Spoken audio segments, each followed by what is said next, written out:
of Allah, most gracious, most merciful.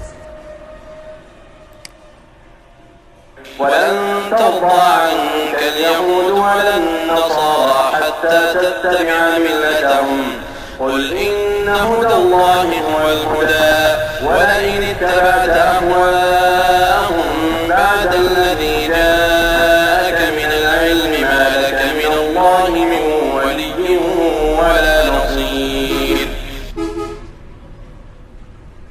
ইহুদি ও খ্রিস্টানরা তোমার প্রতি কখনো সন্তুষ্ট হইবে না যতক্ষণ না তুমি তাহাদের ধর্মাদর্শ অনুসরণ করো। বলো, আল্লাহর পথ নির্দেশই প্রকৃত পথ নির্দেশ। জ্ঞান প্রাপ্তির পর তুমি যদি তাহাদের খেয়াল খুশির অনুসরণ করো তবে আল্লাহর বিপক্ষে তোমার কোনো অভিভাবক থাকিবে না এবং কোনো সাহায্যকারীও থাকিবে না।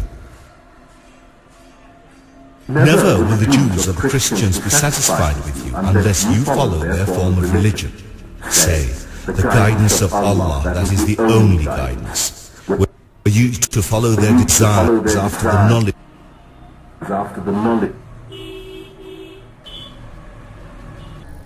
الذين آتيناهم الكتاب يتلونه حق تلاوته أولئك يؤمنون به ومن يكفر به فأولئك هم الخاسرون.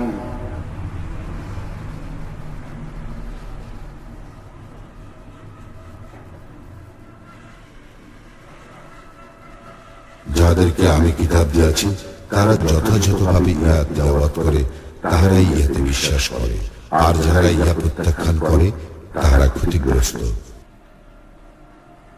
Those to whom we have sent the book study it as it should be studied. They are the ones that believe therein. Those who reject faith therein, the loss is their own. يا بني إسرائيل اذكروا نعمتي التي أنعمت عليكم وأني فضلتكم على العالمين. Hey Israel সন্তানগণ, আমার সেই অনুগ্রহকে স্মরণ করো যদ্বারা আমি তোমাদেরকে অনুগৃহীত করিয়াছি এবং তোমাদেরকে বিশ্বের সকলের উপরে শ্রেষ্ঠত্ব দিয়াছি। O children of Israel, call to mind the special favor which I bestowed upon you, and that I preferred you to all others for my message.